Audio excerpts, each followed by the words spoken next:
আজ দুদিন ধরে কিছু খাইনি মহারাজ, কিছু সাহায্য করুন। এটা কি করে সম্ভব গোপাল? তুমি তো কম রোজগার করনি, কোথায় গেল সেই সব অর্থ? বিশ্বাস করুন মহারাজ, কিভাবে যেন সব অর্থ আমার কাছ থেকে চলে গেল। ও গোপালকে এই অবস্থায় যে দেখবো সেটা ভাবতেও পারিনি। ইস, আমার কতদিনের মনোবাসনা আজ পূর্ণ হচ্ছে। বাবারি, ভাবা যায়? তোমার অর্থ তুমি বাজে খরচ করেছো, আর কি করবে? আমি চাইছি না মহারাজ, কিন্তু তবুও খরচ হয়ে যাচ্ছে। এটা কি সম্ভব গোপাল? তুমি চাইছো না অথচ তোমার জমানো অর্থ তোমার হাত দিয়ে খরচ হয়ে যাচ্ছে। এইরকম নির্ভেজাল গাল গল্প দেয়া কবে থেকে শিখলে গোপাল? ফাড়ামো বাদ দিয়ে এখন থেকে ফাজলামো শিখেছো? বাবা বাবা বাবা! গোপাল কোনো বিপদের মধ্যে পড়েছে, নইলে গোপাল তো মিতব্যয়ী, কোনো বাজে খরচ করে না। মহারাজ, আমি আপনাকে গোপালের পেছনে আর কোনো অর্থ ব্যয় করতে করজোরে নিষেধ করছি। আমারও তাই মত মহারাজ, দয়া করে আপনি আর একটি মোহরও দেবেন না। আমারও তাই মত। গোপালকে আর কোনো অর্থ দেওয়া মানে ফসে ঘি ঢালা। কি হে বিজ্ঞানী, তোমার কি মত? আমার একটাই কথা বলার আছে মহারাজ, গোপাল তো মিতব্যয়ী, ও কোনো বাজে খরচ করে না। তাহলে আজ গোপালের এই অবস্থা কেন? গোপালের জীবনে কি এমন ঘটনা ঘটলো যাতে গোপাল এই অবস্থায় নেমে এলো? মতিভ্রম বলে একটা কথা আছে, জানো তো বিজ্ঞানী? দূর করে দিন মহারাজ, দূর করে দিন। যাও গোপাল যাও, তুমি বরং বাড়ি যাও, আবার তোমার পুরনো ব্যবসা নিয়ে হাটে মাঠে বসো। আমি আর তোমাকে কোনো সাহায্য করতে পারবো না। যাও, আর দাঁড়িয়ে থেকো না। তাহলে আপনি আর সাহায্য করবেন না? না গোপাল, আমার সব সভাসদেরাই তোমাকে সাহায্য করার বিরুদ্ধে। আমি তাদের বিরুদ্ধে গিয়ে তোমাকে তো সাহায্য করতে পারবো না। আপদ গেল। দিদি দিদি গো, এইটুকু নাও, কিছুদিন চালাও, এর মধ্যে দেখবে গোপাল দাদা ঠিক দাঁড়িয়ে যাবে। এই মোহর কটা রাখো, কাজে দেবে। কোথা থেকে কি হলো? কিচ্ছু বুঝতে পারছি না পুটির মা। একটা মানুষ রাতারাতি এইরকম ভাবে বদলে যায়। দিদা, আমি বলছি দেখো, গোপাল দাদু আবার ঠিক আগের মতো হয়ে যাবে। গোপাল দাদুকে দেখে আমাদের খুব কষ্ট হচ্ছে দিদা। সেই দিন দেখি ঢিল মেরে গাছ থেকে আম পেড়ে খাচ্ছে, আমাদের দিকে চোখ পড়তেই বলে খুব খিদে পেয়েছে তাই খাচ্ছি। ইস, এই দিনটাও দেখতে হচ্ছে আমায়। দিদি, গোপাল দাদা এখন কোথায়? রাজসভায় গেছে, দেখা যাক মহারাজ কিছু সাহায্য করতে পারেন কিনা।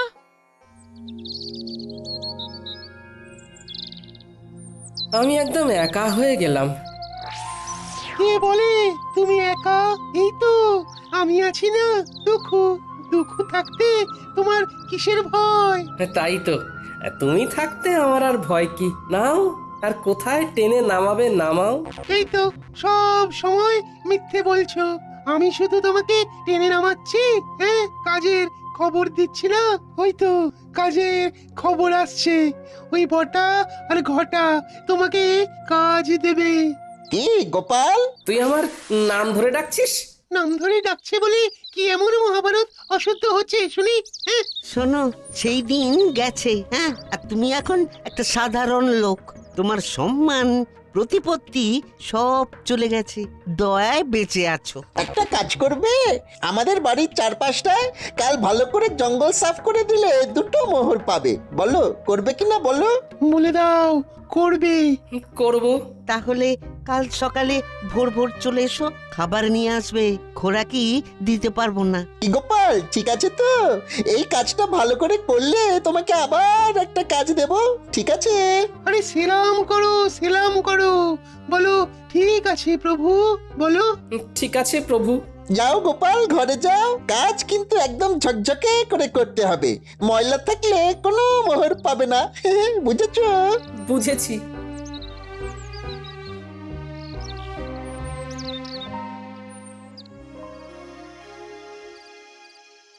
মহারাজ, এ কি শুনছি? কি শুনলে তুমি যে এত উত্তেজিত হয়ে আমার কাছে এলে? দাসীর মুখে শুনলাম গোপাল নাকি আপনার কাছে এসেছিল সাহায্যের জন্য। হ্যাঁ এসেছিল, আমি সাহায্য করিনি, কারণ আমার সভাসদেরা সবাই গোপালকে সাহায্য দেবার বিপক্ষে ছিল। গোপালের এই ভাগ্য বিপর্যয়ে আপনি ওর পাশে দাঁড়ালেন না মহারাজ, অথচ আপনার যখন বিপদ ঘটেছে তখন গোপাল সবটুকু দিয়ে আপনাকে সাহায্য করেছে। ও তার জন্য বেতন পেয়েছে, আর বেতনের বিনিময়ে ও কাজ করেছে। বাহ, খুব ভালো বলেছেন মহারাজ, খুব ভালো। আমি ঈশ্বরের কাছে প্রার্থনা করব যে আর কোনোভাবেই যেন গোপালের সাহায্য আপনার না লাগে।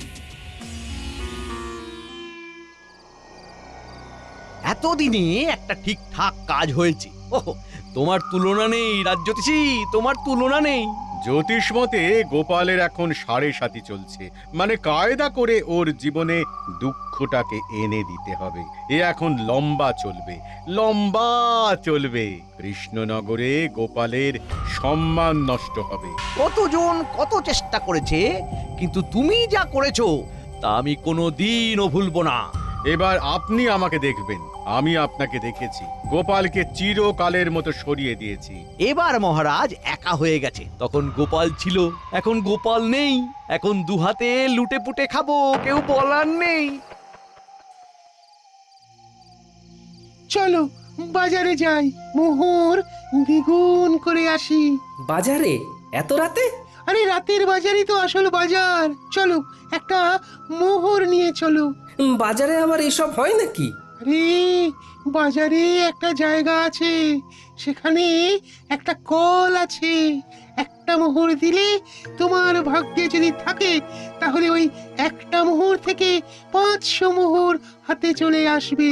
এই একটা কল, নাম হলো গেড়া কল।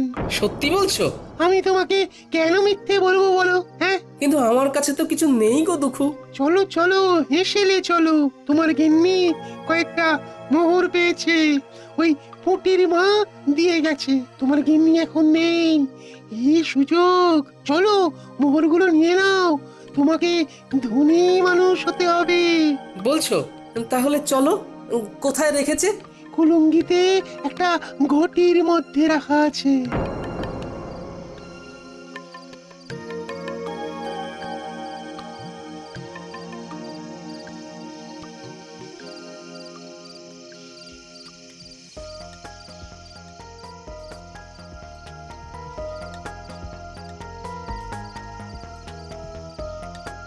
রান্নাঘরে মিনুর বাবাকে যেন যেতে দেখলাম।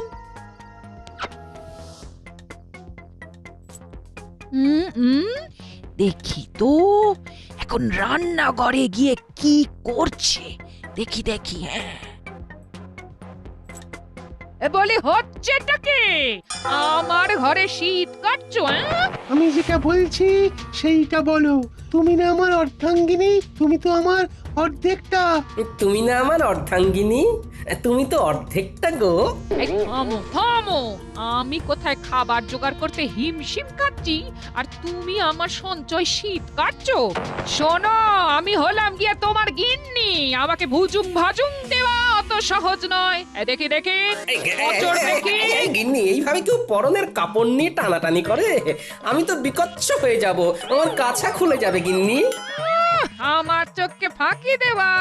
ওরে বাবা, কি দজ্জাল গিন্নি গো তোমার! ট্যাঙ্ক থেকে ঠিক বার করে নিল।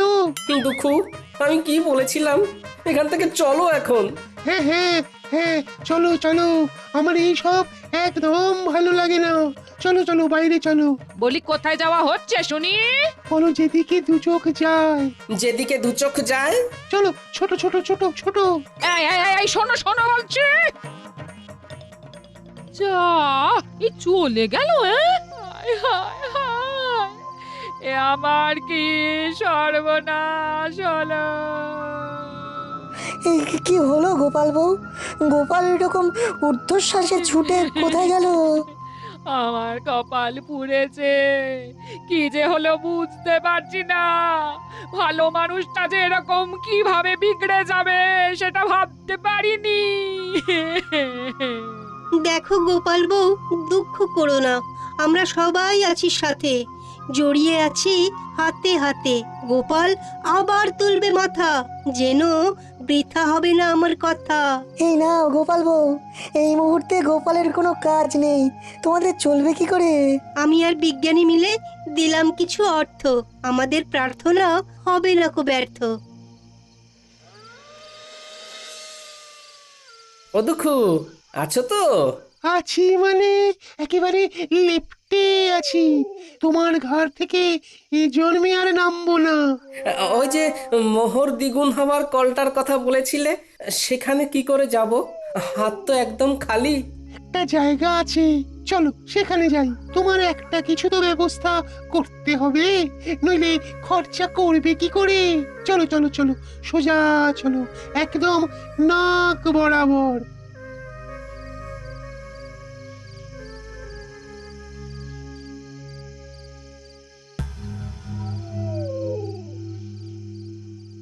কি হলো?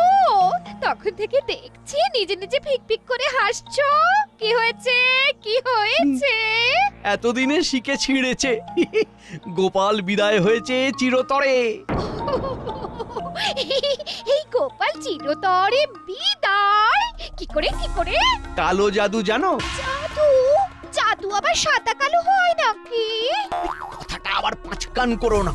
একটা পাতি লেবুর মধ্যে মন্ত্র পড়ে দুঃখকে জাদুর সাহায্যে ঢুকিয়ে রেখেছিল আমাদের রাজ্যতীষী। তারপর তারপর তারপর সেই দিন রাতে আমি আর রাজ্যতীষী ওই লেবুটাকে নিয়ে গেলাম বটা ঘটার কাছে। ঘটার বটা, এই লেবুটা গোপালের বাড়ির দোরগোড়ায় রেখে দাও। গোপালের পায়ের চাপে যেই লেবুটা ফাটবে, অমনি ওই লেবু থেকে দুঃখ গিয়ে গোপালের ঘাড়ে চাপবে। ব্যাস, গোপাল দুঃখের কোপে পড়ে সবকিছু হারাবে। 1 মাসের মধ্যে গোপাল একেবারে পথের ভিখারি হয়ে যাবে। এসব সত্যি ঘটবে তো, না আগের মতো সব ভুলভাল হবে? আমার কালো জাদুবিদ্যাকে অবিশ্বাস করো না, কাজটা করেই দেখো না, মজা পাবে। রাজকর্মচারী যদি হতে চাস তাহলে আমরা যেভাবে বলছি সেইভাবে কাজ কর। ঠিক আছে, দিন। এবার চলো, আজ রাতের মধ্যেই এটা করতে হবে। খুব ভালো সময়, আজকের পরে আবার 6 মাস পরে এই তিথি আসবে, সুতরাং বুঝতেই পারছো। পারছি। তাহলে এক্ষুনি চল, আমাদের চোখের সামনেই ঘটনাটা ঘটুক। চলুন তাহলে। তারপর তারপর হ্যাঁ, তারপর সেই অমাবস্যার রাতে আমরা 4 জন গোপালের বাড়ির কাছে এসে দাঁড়ালাম। ঠিক এই জায়গাটাতেই লেবুটা রাখো। হ্যাঁ, এখানে এখানে। সেটা না হয় রাখলাম। গোপাল দাদা না এলে তো হবে না। আরে আমরা এসেছি কি করতে? ওকে দেখে বাইরে বার করব, তোমরা দেখে যাও খালি খেলাটা। তোরা তোদের কাজটা কর, নে নে রেখে আয়। রেখে এসে লুকিয়ে পড়ো। মন্ত্রীমশাই আপনিও লুকিয়ে পড়ুন। আর হ্যাঁ বটা, লম্ফটা আমার হাতে দিয়ে যা। এইখানে লেবুটা রাখলাম। গোপাল, ও গোপাল, একটু বাইরে এসো না। কে? আরে আমি রাজ্যতীষী। তোমার সাথে একটা খুব জরুরি প্রয়োজন আছে, একবার বাইরে এসো না গোপাল। ও বাবা, এত রাতে রাজ্যতীষী? আসছি।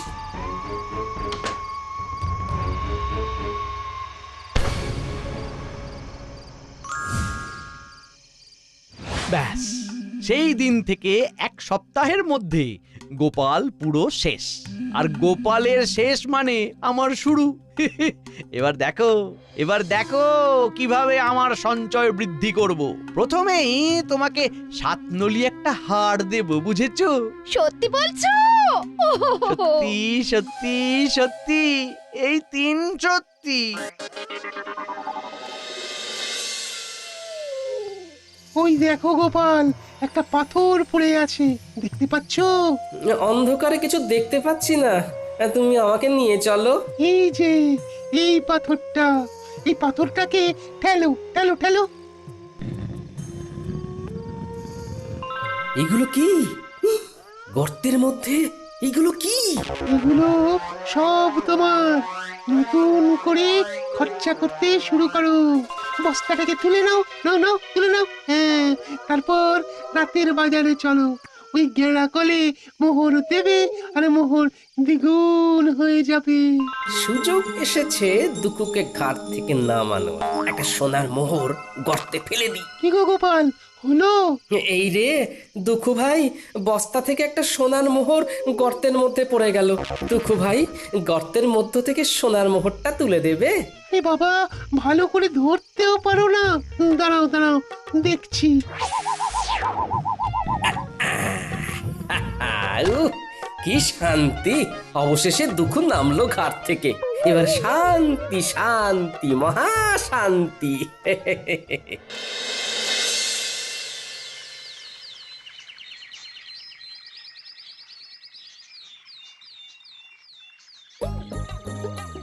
এই ঘটা, ওই দেখ গোপাল দাদা নাতি নাতনিদের নিয়ে বাজার করতে এসেছে। ওর তো আমাদের বাড়ির জঞ্জাল পরিষ্কার করার কথা ছিল। তাই তো, চল দেখি। কিরে পুঁটি, ন্যাপলা, গুলটে, আমার বানর সেনা, বল এই ইলিশ মাছটা নিয়ে নি। হ্যাঁ হ্যাঁ, নিয়ে নাও গোপাল দাদু। আজ শুধু ইলিশ দিয়েই ভাত খাবো। ইলিশের নানা পদ, ভাপা ইলিশ, সর্ষে ইলিশ, ইলিশের পাতুরি। কি গোপাল, তোমাকে না বলেছিলাম আজ আমাদের বাড়ির চারধারের জঙ্গলগুলো সাফ করে দিতে? শোনো বটা ঘটা, আমার ঘরের নালাটা জঞ্জালে জমে গিয়েছে। একটু ঝাঁটা কোদাল দিয়ে পরিষ্কার করে দিও কেমন? তোমাদের 3টে করে সোনার মোহর দেব। তাড়াতাড়ি এসো কিন্তু, নইলে অন্য কাউকে দিয়ে করিয়ে নেব।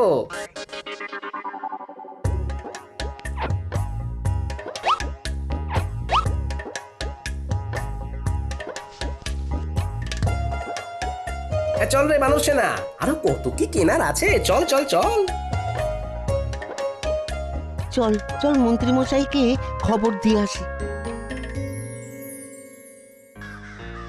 আয় আয় আয় আয় আয় কাকা, আয় বগা, আয় আয় আয় আয়। মন্ত্রী মশাই, কাকা বকা ছাড়ুন। ঘটনাটা যা ঘটার তা ঘটে গিয়েছে। কি হয়েছেটা কি? গোপাল ইলিশ মাছ কিনছে। কি হলো? এই হিসেবটা তো মিলছে না। তোরা ঠিক দেখেছিস তো? আগে কথা বলেছি।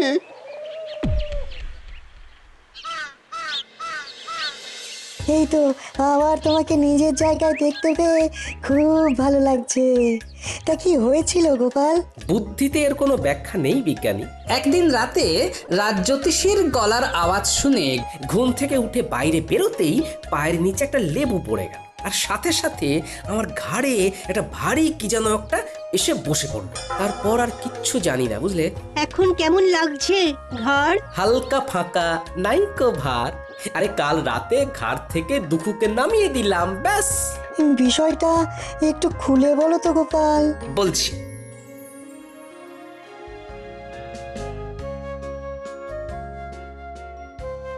শুনেছেন মহারাজ, গোপাল আবার নিজের জায়গায় ফিরেছে। আমি গোপালের বাড়ি যাচ্ছি, আপনিও আসুন। দাঁড়াও দাঁড়াও দাঁড়াও, সকাল থেকে আমিও শুনছি, ব্যাপারটা কি জানতে হবে। চলো চলো, তোমার সাথে আমিও যাব। গোপালের কেনই বা ভাগ্য বিপর্যয় হলো, আর কি করেই বা সেখান থেকে সে বেরিয়ে এলো, এটা জানাটা খুব দরকার। চলুন।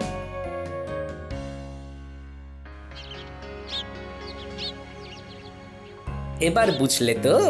দেখো, এইসব আমার বিশ্বাস হয় না, তবুও বলছি এর মধ্যে রাজ্যোতিষীর সাথে মন্ত্রী মশাইও আছেন। বাবা বাবা, তোমাকে দেখে কি ভালোই যে লাগছে। ফিরে এসেছো? গেলাম আর কোথায় যে ফিরে আসবো। কাঁধের ভারটাকে শুধু নামিয়ে দিলাম, ব্যাস, হালকা হলাম। কাঁধের ভার? কাঁধে কিরকম ভার ছিল তোমার? কই গো গোপাল, তোমাকে দেখি। আমি কি বলেছিলাম? গোপাল ঠিক নিজের জায়গা ফিরে পাবে। কি ব্যাপার হয়েছিল গোপাল, আমাকে বলো। কি আর বলবো মহারাজ, আমার ঘাড়ে বসেছিল দুঃখু। সে আমাকে সব বাজে রাস্তাগুলো দেখাচ্ছিল, আমাকে কপর দক্ষিণ করে দিয়েছিল। আমি এক্ষুনি গিয়ে আবার গর্ত থেকে দুঃখুকে বার করে দিচ্ছি। আমি একটু আসছি মহারাজ। একটা কাজের কথা মনে পড়ে গেল হঠাৎ, আসি।